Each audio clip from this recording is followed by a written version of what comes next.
Ya, cerita Khidir yang suruh melubangi perahu. Itu juga punya makna amun khairu mahsus. Terus Hmm. terus berikutnya lagi tentang Allah menciptakan segala sesuatu dari air. Ya, setiap sesuatu ya. Hmm. Dari air. Faktanya ada nas lain yang menyatakan bahwa Allah menciptakan malaikat dari nur. Artinya dari penjelasan Kemudian panjenengan, artinya dengan penjelasan panjenengan itu memang mengarah bahwa kulu itu adalah kebanyakan gitu Pak. Saya di iya, posisi iya, itu Pak. Artinya gini Pak, iya, sebentar ya Pak. betul. Saya izin Halo, Pak. tes, tes. Saya izin. Apa ini Ustaz? Kedengaran suaraku? Bisa saya masuk? Ya nanti Pak, sebentar Pak, sebentar. Artinya gini Pak, teman-teman yang punya spirit dalam beragama itu ingin selalu kembali ke Quran dan hadis, itu menurut saya nggak apa-apa, tetap diapresiasi. Hanya saja tentang kulunnya itu diingatkan dengan Iya. hujah-hujah yang sudah antum seperti antum contohkan tadi. Saya sendiri, Ustaz. Saya Hmm. sendiri, Pak Yai. Saya sendiri berubah. Itu begitu begitu mencoba menelaah tentang makna kulun. Akhirnya saya, wah berarti saya Nah, nggak boleh begitu gitu ya. Saya nggak boleh. Saya memberi ruang toleran. berikutnya lagi sekarang dari hadis ya, saya tambahi dari hadis. Nah, Ya, yaitu hadis Nabi yang mengatakan setiap mata itu berzina ya. Kullu ainin zaniyatun ya. Setiap mata itu berzina. Nah, apakah juga termasuk mata Nabi? Kan juga tidak.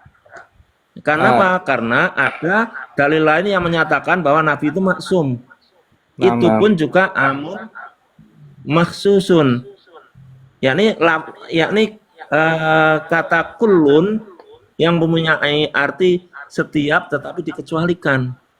nah, nah, nah. Adapun kulun yang kedua, latin finnar, contoh sekarang contoh yang punya makna amun tapi ghairu mahsus itu adalah yang lafaz berikutnya. Latin finnar, setiap kesesatan itu di neraka. Kenapa itu ghairu mahsus? Karena memang tidak ada nas yang lain yang menyatakan ada kesesatan yang masuk neraka, yang masuk surga, oh yang tidak masuk neraka begitu loh. Itu contoh Nah, itu sudah lebih dari cukup. Nah, Badin Kiai, yang ingin saya sampaikan di forum ini adalah ini maksud saya. Boleh saya ini ikut gabung dulu. Oke, oke, Mas, siap. Oke, tafadhol, tafadhol. jangan didominasi lah. Enam, Oke, tafadhol. oke, monggo. Ya,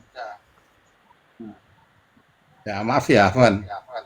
Ya Silakan. berkaitan dengan pembicaraan kita ini ini ini masalah kuluh ini, tapi kok kemana-mana akhirnya ya.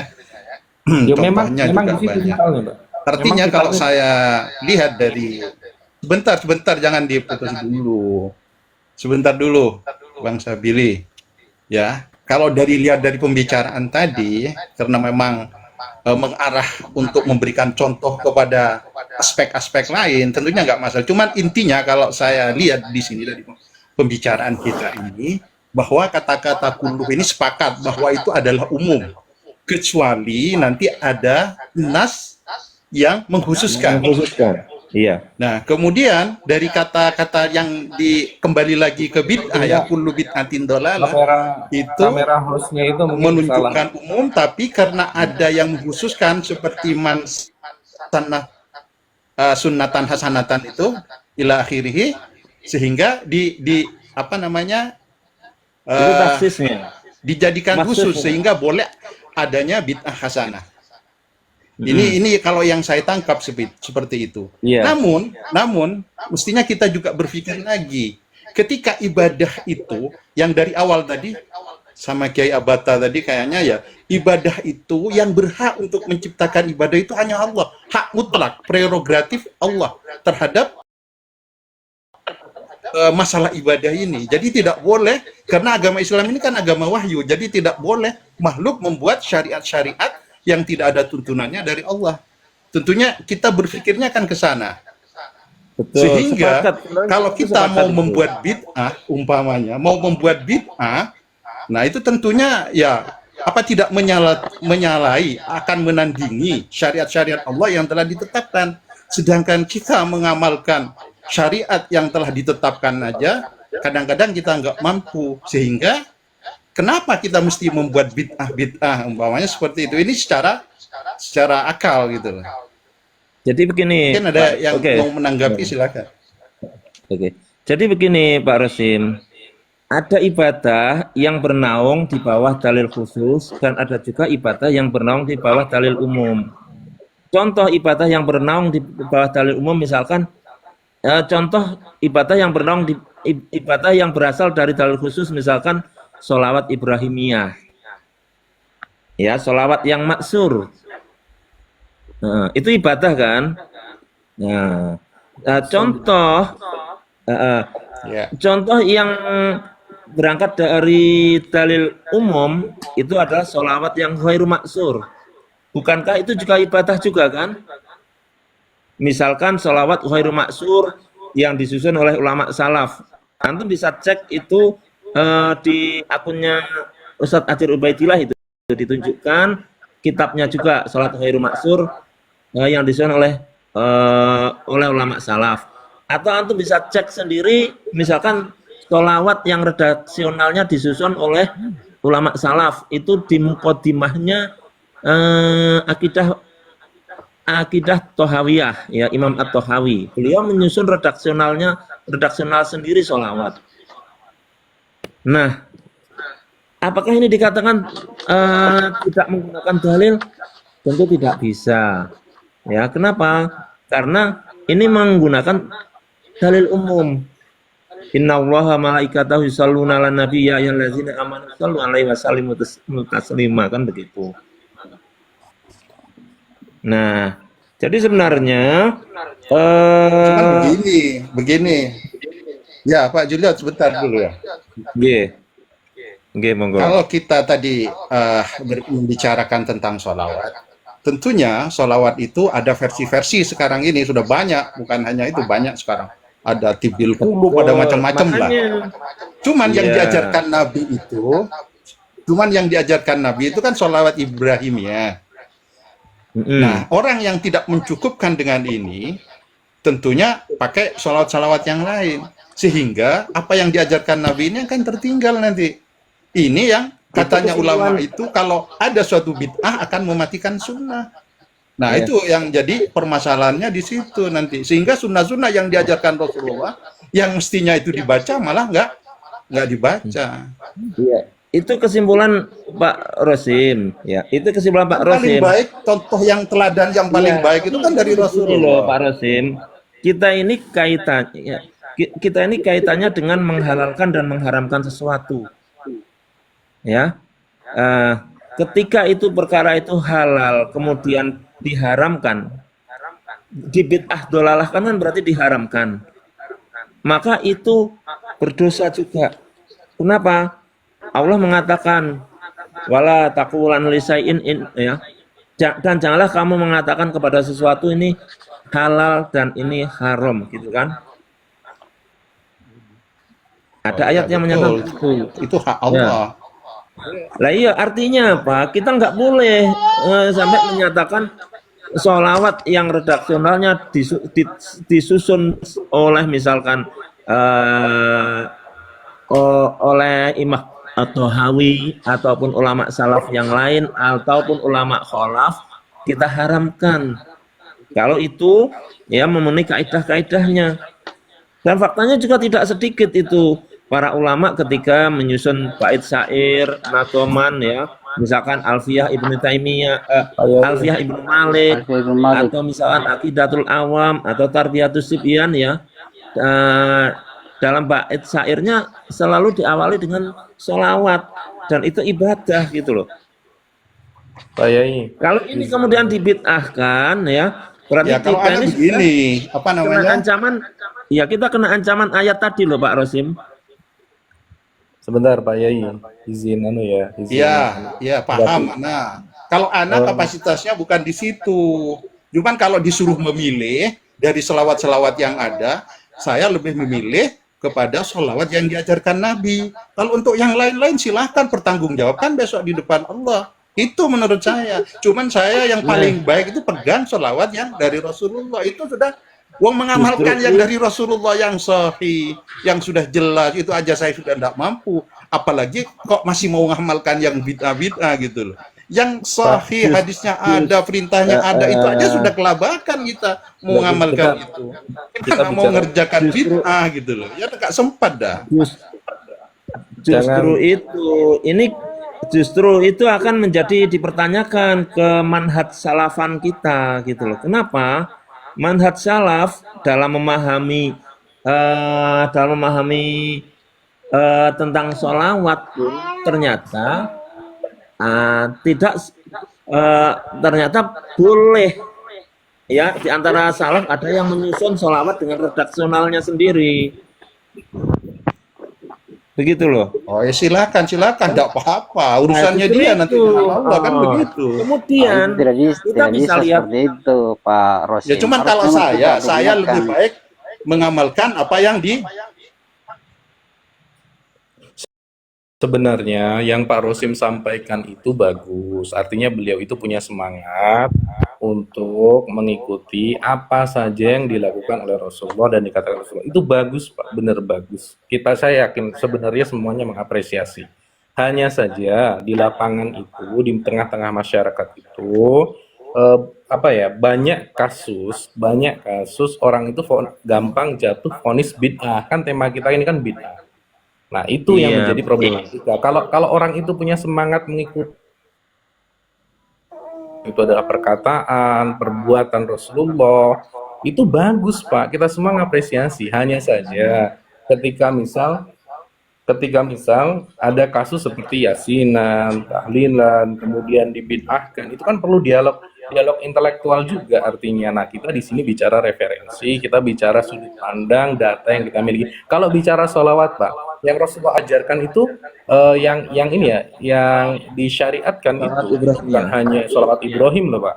Ada Allahumma sholli wa sallim ala nabiyyina Muhammad. Yang menjadi ada sallallahu alaihi wasallam, bahkan dalam sebuah hadis ketika mendengarkan nama beliau maka disunahkan untuk sallallahu alaihi wasallam. Artinya sebenarnya bukan hanya sholawat, hanya saja ada dalil-dalil yang tadi memayungi. Nah, disitulah memayungi kita nih paham Ana. Jadi kalau menurut Ana, apa yang Ana tahu itu yang Ana kerjakan. Ada perintahnya dari Allah dan Rasulnya, kita kerjakan.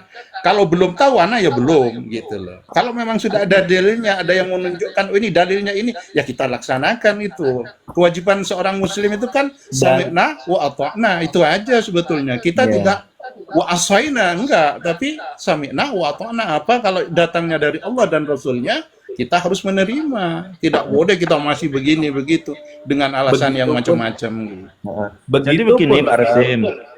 Sebentar Pak Yai, sebentar. Oke. Begini Ustaz, Pak Rosim ya. Yang jadi masalah adalah ketika vonis itu gampang jatuh dalam sebuah hadis, siapa yang gampang menuduh saudaranya, maka tuduhan itu bisa berbalik kepada dirinya. Kita tahu taraktu fikum amroini dan sebagainya, semuanya itu tahu gitu. Di sini kiai, orang belajar agama juga tahu. Hanya saja proses pengambilan dalil, istinbat jatuhnya itu metodologinya itu mengalami perbedaan. Di sinilah dialog itu dilakukan. Kenapa? Karena kita ini sadar innamal mu'minuna ikhwah. Sesungguhnya setiap orang-orang mukmin itu bersaudara. Aslihu baina akhwaikum. Maka perbaikilah ketika ada perselisihan di antara saudara-saudara itu. Kita ini semuanya bersaudara. Kita ini semuanya mengaku ahlus sunnah. Hanya saja ketika ada yang gampang memvonis, ya kita ingatkan, kita ajak dialog secara keilmuan. Titik temunya ada enggak gitu loh. Kalau enggak ada ya lana a'maluna walakum a'malukum. Misal saya pribadi, saya nggak pernah maulidan, tetapi ketika saya terus belajar, saya nggak berani mengatakan maulid itu masuk kategori bid'ah. Kenapa? Karena di situ ada kaidah fikih yang berlaku. Kita harus melihat konten daripada isi dari acara itu.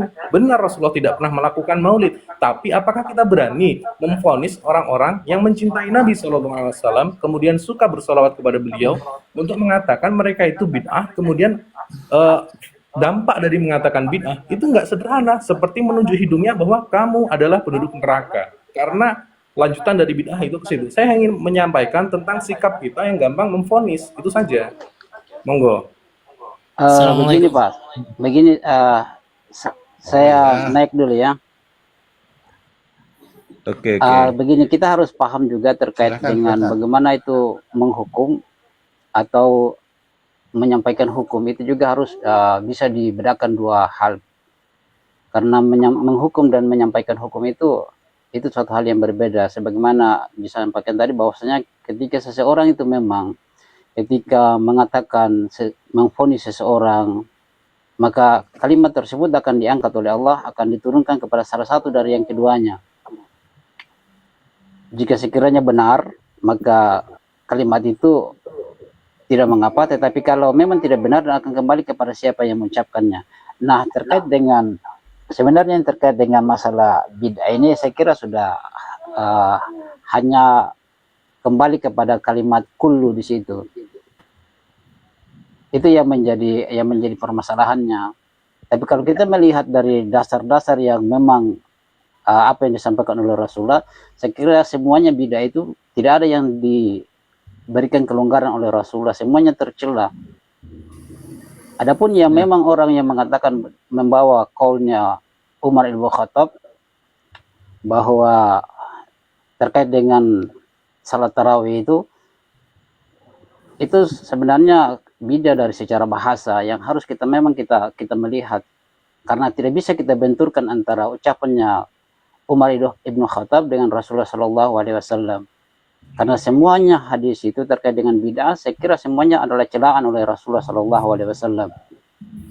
Maka mungkin itu saja, nanti kita lanjutkan juga. Assalamualaikum. Waalaikumsalam. Iya, jadi saya sudah menyimak ya ini apa yang disampaikan oleh Bapak Rosi Mukhlis ya. Jadi memang kita kembali aja kepada apa yang beliau sampaikan, karena memang kita menyampaikan sebuah ilmu itu harus berdasarkan data gitu ya, harus berdasarkan referensi gitu. Adapun yang dikatakan bahwasanya ulama terdahulu, ulama salaf katanya telah berbeda pendapat tentang mana kullu itu butuh kita buktikan secara ilmiah. Karena tidak ada perbedaan ya, 3 generasi salaf itu mulai dari Nabi, kemudian tabi'in, atba'ut tabi'in ya, berbeda pendapat tentang kullu gitu.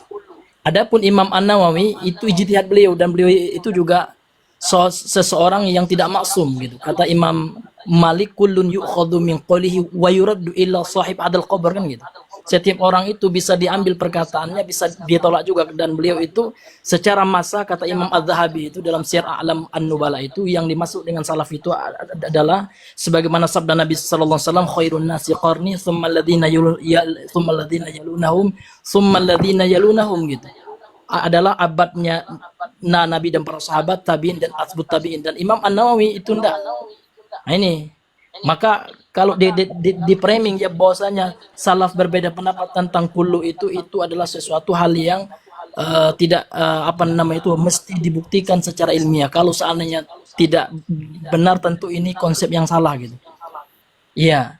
Kemudian apa yang disampaikan tadi ya, ini kami ingin bawakan dalam tafsir Imam Ibnu Katsir ya, ketika mentafsirkan surah Al-Baqarah ya, ayat yang ke-117 ya. Ini kami tampilkan ini ya. Iya. Kalau bisa ditampilkan apanya? Videonya gitu. Kameranya ya. Iya. Iya. Nah ini. Sebentar, Ustaz. Nah ini. Ini. Sebentar, Ustaz. Soalnya kita harus pakai data ya. Artinya kita jangan berbicara agama itu hanya modal retorika ya, Pak ya. Ini saya ambilkan Pak. Ini ya. Ini dalam tafsir Ibnu Katsir ya, yang diterbitkan oleh Darul Ma'rifah ya, Beirut ini. Data itu ada yang perlu buka seperti itu, kemudian ditunjukkan kepada umum, dan ada data yang sudah dihafal di kepala orang yang memang dia memiliki kapasitas, kemudian silakan di cross check sama orang yang tidak memiliki kapasitas. Itu satu. Tadi antum mengatakan bahwa di antara 3 generasi salaf itu tidak ada selisih tentang bid'ah. Lalu bagaimana tentang kalimat Umar bin Khattab yang mengatakan nikmatu bid'ah hadi? Kalimatnya itu beliau menyebut bid'ah di situ. Jadi antum sendiri tesisnya Lihat nih, sudah ya ini sudah saya bawakan dalilnya ini. Lihat, ini perkataan daripada Ibnu Katsir ya. Wal bid'atu ala kismaini, tarotan takunu bid'atan, ya, syar'iyatan. Kaqaulihi fa inna kulla muhdatsatin bid'atun wa kulla bid'atin dhalalatun. Ini bid'ah syar'iyah ini. Wa taratan takunu bid'atan lughawiyatan kaqauli Amirul Mukminin Umar bin Khattab. Jadi perkataan Umar bin Khattab itu kata Imam Ibnu Katsir ya, orang yang paham tentang perkataan beliau, ini bid'ah lughawiyah, bukan bid'ah syar'iyah yang mana Nabi mengatakan fa inna kulla muhdatsatin bid'atun wa kulla bid'atin dhalalatun. Ini pakai data, Pak ya. Ya, apa yang Bapak sampaikan tadi coba buahkan data ya. Kalau seandainya enggak, itu hanya framing dan omdo doang. Pak, orang itu yang belajar agama tahu Umar bin Khattab itu ngomong begitu. Itu gampang diceknya, Pak. Itu yang pertama. Antum itu, Pak, jangan membuka maafnya jangan memframing seakan-akan antum sudah mendapatkan Ya, mana data informasi. Bapak? Mana? Ini saya Oke, bawakan nih perkataan saya- Imam boleh saya Ibnu bacakan, Katsir ya?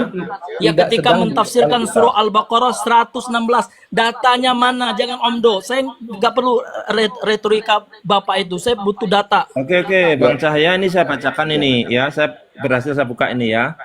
Iya, tampilkan. Perkataan ya Imam Syafi'i ya dalam manakibnya, manakib As-Syafi'i ya, Coba tampilkan, yang Pak. disusun oleh Imam Al-Baihaqi. Itu Ya. tuh Tampilkan. Coba. Pak Cahaya Oke. Iman itu nggak cari kebenaran. Beliau itu sudah tendensius. Beliau itu sudah tendensius. Itu nggak Ya. fair. Saya paham. Sudah nggak fair beliau. Ya, Sudah saya tendensius nggak bisa. kelompokan. Ini gimana saya menampilkannya? Saya cuma ada satu HP ini. Sebentar, Saya Ustaz, cuma sebentar, bisanya Pak membagi Yai. Ya layar buka ini. kitab lah, Pak. Buka kitab lah. Ya, ini saya buka. Saya buka tapi kan digital, kitab digital. Sebentar, Gitu. Pak Yai. Sebentar. Saya tanggapi Cahaya Iman ini ya. Beliau ini. Dibaca saja Ustaz. Antum tuh kalau Iya, sudah saya biasa baca. berdiri. Ya, tafadhol. Pak Sabili aja. Silakan. Oh, nah, begini ya, Pak Cahaya Iman ya, yang antum lakukan itu adalah salah satu metode di dalam forum diskusi. Tapi antum nggak bisa memaksakan forum diskusi orang itu kan kita diskusi belum tentu ada di depan ruangan, kemudian di depan kita kitab. Apakah antum mau Iya, diskusi dengan begitu. seorang yang sudah hafal Quran dengan orang yang sudah hafal tafsir untuk suruh membuka tafsir? Antum tuh silakan. Masa antum nggak tahu sebuah kalimat al bid'atu hadhihi, sebaik-baik bid'ah adalah Yaitu bid'ah lughawiyah, Bang, itu bid'ah lughawiyah itu, bid'ah lughawiyah. Bukan bid'ah yang dimaksudkan fa inna kullu muhdatsatin bid'ah itu. Oke. Sekarang saya ini ya. Sekarang saya bacakan ya pernyataan Imam Syafi'i dalam manaqib As-Syafi'i ya. Tulisan Al-Baihaqi ya. Haddatsana As-Syafi'i qala al-muhdatsatu minal umuri dzarbani ya. Perkara-perkara baru ya. Itu ada dua macam. Ahaduhuma ma ahdasa yukhalifu kitaban au sunatan au asaron au ijma'an. Ya. Perkara-perkara baru ya yang menyelisih kitab ataupun sunnah ataupun asar ataupun ijma ya. Fahazihi al-bid'atu dhalalah. Ya, maka ini tergolong dalam dalam bid'ah dhalalah. Wasaniyatu ma ahdasa minal ya. Wasaniyatu ma ahdasa minal khairi la khilafa fihi liwahidim min haza. Ya. Dan yang kedua ya, perkara-perkara yang baru ya, yang berupa yang baik, yang tidak ada khilaf ya, tidak bertentangan atau tidak menyelisihi salah satu dari kitab, sunnah, asar ataupun ijma tersebut ya. Wa hazihi muhdatsatun ghairu mazmumah. Maka ini adalah ya perkara baru yang tidak tercela. Artinya dari pernyataan ini saja Imam Syafi'i itu sudah menyatakan ada perkara baik yang tidak bertentangan dengan Al-Quran, Sunnah, maupun ijma maupun asar. Ya, Dari sini itulah yang saja. lughawiyah itu, Pak. Itulah Loh, bid'ah lughawiyah sekarang kita cross duniawiyah check itu. benarkah? Bukan Sekarang kita bid'ah cross check. syariah. Oke. Iya. Sekarang kita cross check. Benarkah yang dimaksud oleh Imam Asy-Syafi'i ini hanya sebatas bid'ah lughawiyah? Ya. Kalau dalam sebatas bid'ah lughawiyah kita sudah sepakat. Kan coba Sudah Bapak sepakat memang pahami ada ya. lah ya. Itu kan gitu. Malam Oke. yukhalif, lihat, malam yukhalif Oke, kitab sekarang saya tanya. wala sunatan. Oke, Lihat, ya. bid'ah-bid'ah yang ada sekarang itu menyelisih sunnah Jangan itu. bilang Sunnah mengatakan jangan. apa? Man amila Oke, amalan laisa sekarang ali amruna fa radun man ahdasa. Ya, barang nanti siapa yang dulu, buat saya selesaikan malaisa dulu. lahu malaisa Kalimat lahu. amruna di situ, Iya. kalimat amruna di situ itu adalah kalimat yang berkaitan dengan masyru', yang di situ ada kaidah-kaidah fikih, kaidah usul fikih berlaku. Jadi nggak bisa diterjemahkan hanya dengan tekstual seperti pendek begitu. Begini ya, saya mau tanya nih Tekstual sama bagaimana? saya. Lihat, iya. Man Sebentar, saya mau nanya. laisa Saya mau nanya dulu. amruna, lihat dalam kaidah usul itu ada namanya ya mudhaf mufrad. Ya amru itu Oke, kalau dalam bahasa Arab itu mudhaf ya. Kemudian dimudhaf ilaih kan kepada apa? Kepada domir nahnuna amruna. Ini memberikan Ain- makna umum. Aina Oke, tata'alam- oke, aina tata'alam Bang lughatan Cahya, Arabiyyah. ya. Oke. Ya akhi anak ta'alam tu fil Yaman. Oke, Malah saya kayak- tanggapi pernyataan itu. La ba'sa anta tata'alam fil Yaman wa ta'alam tu aidon wa ta'alam tu aidon fi Riyadh. Ta'alamna inda Syekh Muhammad Al-Wunes. Ya.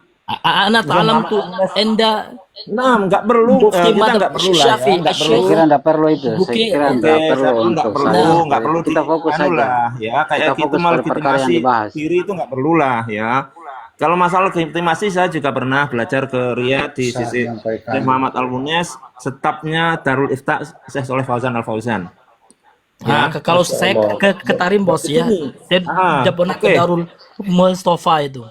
Ya kalau Oke, mengenai Bang yang Cahyoman, seperti itu ya, saya sudah paham. nanti dulu. Iya.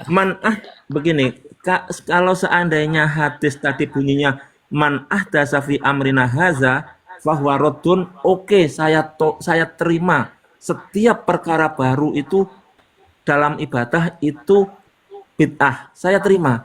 Tetapi di situ ada taksisnya, tapi di situ ada taksisnya ma laisa minhu. Artinya apa? Ketika ada pernyataan ma laisa minhu, itu berarti ada ma minhu. Sekarang begini, ada satu kalimat ya, ada satu kalimat begini, hai nak, masukkan bola warna putih itu. Ketika seseorang, misal orang tua mengatakan kepada anaknya, naik masukkan bola yang warna putih itu, berarti ada bola warna lain. Ngapain harus diperjelas ada bola warna putih kalau tidak ada bola warna lain? Begitu juga dengan hadis ini. Hadis itu ada nggak hanya berbunyi man ahdasa fi amrina haza kemudian langsung fahuwa raddun. Tetapi hadis itu ditahsis. Tahsisnya apa? Ma laisa minhu. Begitu. Iya. Minhu Nah, itu kembali ke mana? itulah, Minhu. Justru Huwa itulah itu kembali maka kemana itu? Nah, justru itulah maka maksud dari Imam Syafi'i ma'ahdasa minal khairi la khilafa fihi liwahid min haza, ini berarti ya ada memang yang benar-benar perkara baru bukan dari segi lughoh maupun bukan dari segi maslahatul mursalah. Sekarang Imam Syafi'i mengatakan mustahabnya talafudin niat. Apakah talafudin niat itu masuk dalam perkara lughoh? Bid'ah dalam perkara lughoh. Apakah talafudun niyah itu masuk dalam perkara maslahatul mursalah seperti membangun pesantren, menyusun kaidah-kaidah usul fikih misalkan, membangun lembaga pendidikan? Kan tidak. Begitu. Ana masuk ya Pak Yai ya. Terus Ana masuk. berikutnya lagi ya. Berikutnya lagi kiasnya Imam Nawawi terkait dengan membaca Quran di samping kuburan. Imam Nawawi mengatakan, beliau sekiranya menancapkan pelepah kurma di atas kuburan itu diharapkan bisa meringankan siksa kubur, maka apalagi dengan bacaan Al-Quran. Apakah ini termasuk bid'ah dalam arti lughawi atau Ya, kita kembali dalam arti Pak ya, kita masalah kembalikan. salah? Bapak sudah belajar usul fikih ya. Yang dinamakan dalil itu apa, Pak? Loh, dalil.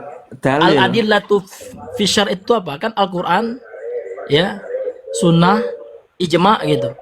Sekarang apakah Nah, qaulun min aqwalil a'immah itu dalil gitu? qaulun min aqwalil a'imah itu dalil. Ya. Kemudian Loh, qaulun dari mana pelajar aqwalil usul a'imah fikihnya itu Pak, adalah mengatakan qaulun ya. Makanya kita Oke. kembali kepada apa yang dikatakan Imam Malik itu ya, kullun yu'khadhu min qawlihi wa yurad kan gitu. Betul. Jadi- Qaulun min aqwalil a'imah itu bukan dalil tapi itu pemahaman Iya. terhadap dalil. Sekarang Kita apakah semua ada ijma? Coba, ingat ya, apakah Ki. ada ijma salaf yang mengatakan boleh at-talafuz biniyah? Enggak. Syekhul Islam mengatakan at-talafuz biniyah itu bid'ah. Ibnu Syekhul Islam Taimiyah mengatakan seperti itu. Apalagi antum tambah jauh. Syekhul Syekhul- Islam Ibnu Taimiyah itu khalaf ya, Ki. Sementara Ya ini Imam sesuai Syafi'i dengan salaf. kaidah. Sesuai dengan kaidah. Kenapa? Loh, Karena pakai tidak ada jauh. dalilnya. Pakai Dalilnya Antum apa? antum Ulama tambah jauh Iya. itu ngasih contoh. Jangan Iya, ulama sekarang salah. saya minta Bapak, mana dalilnya Nabi mengajarkannya, para sahabat mengajarkannya, atau ijma sahabat? Sebentar. Kan yang Kita dalil itu ngomongin- Al-Quran, Oke, saya balik sunnah, bertanya. kemudian ijma Saya- sahabat. ya. Coba, Oke, Kita ngomongin sekarang gantian, saya tanya satu-satu. ya, Ki. ya coba bawakan bahwasanya Nabi pernah mengajarkan atau mencontohkan sahabat ya tentang talafuz biniyah itu seperti nawaitu. Oke, ya, kalau begitu saya tanya juga ke antum. ya. Bentar, Saya sebentar. tanya Ini juga melebar, ke ini antum. melebar. Iya, Bentar, nah, jawab itulah. Jangan tanya dulu Pak. Bapak jawab dulu, baru saya yang jawab. Oke, Bapak jawab. iya, Enggak, maksud saya sebentar. gini, kalau antum bisa jawab ini, antum saya pun jika bisa jawab. Begini ya, Ki. Sebentar, mekanisme Mana sahabat diskusinya Nabi? dirapikan. Coba jawab Salaf. dulu. Coba jawab Oke, gini. dulu itu. Saya ya, oke, begini. Mana salaf yang bisa yang perkataan salaf cara mencuci baju ya, mencuci baju Yai. yang kena air liur anjing itu harus dicuci dengan air 7 kali, Pak Yai, dicampur, salah satunya dicampur dengan debu. itu nanti muter-muter Pak Yai. Sebentar Pak Yai. Belum, enggak, ini sama-sama saya ngasih contoh. Nah, sekarang Nggak ada. pertanyaan juga saya, menghilangkan najis itu ta'budi atau ta'kuli? Loh, Ah, sekarang menghilangkan najis itu perkara lihat, ibadah menghilangkan ya, Ki. najis itu sifatnya ta'budiyah atau ta'kuliyah? Ya tahu dia. Ah, itu berarti Bapak belum apa namanya itu belum membahas secara lebar Oke, sekarang saya tanya tentang lagi, itu. mana contoh Iya. ya? Berarti Adakah begini, adakah kalau- dari salaf yang menyusun sholawat dengan redaksional yang disusun seperti di mukodimahnya Imam Tohawi? Sudah Iya, ini baru yang pertama apakah Imam Tohawi itu salaf? Loh, justru itu berarti antum Iya. kan membid'ah. Ya kan Loh, Imam Tohawi Bapak kan salaf ya, akhi. Kok antum masih tanya Imam Tohawi apakah salaf? Imam Tohawi salaf, bagaimana? Justru Syekh Ibnu Taimiyah itu yang kholaf. Kok antum Iya, jadikan iya. parameter? Iya ya, akan antum seperti coba antum terangkan definisi salaf itu menurut waktu gitu. Ya, salaf itu mutar-mutar kalau Kan begitu. dalam hadis Nabi mengatakan khairun nasi qarni. Thumma alladziina yalunahum, thumma alladziina yalunahum, kan gitu. Tadi Ya, tentang sahabat, tabi'in dan tabi'ut tabi'in. Antum terlalu jauh kalau terlalu Jauh ke sana, terlalu terlalu sepele jauh. kalau antum menanyakan seperti Jadi- itu. Jadi Pak Cahya Iman ya tadi yang mengatakan bahwa generasi salaf itu, 3 generasi salaf itu tidak pernah membagi bid'ah.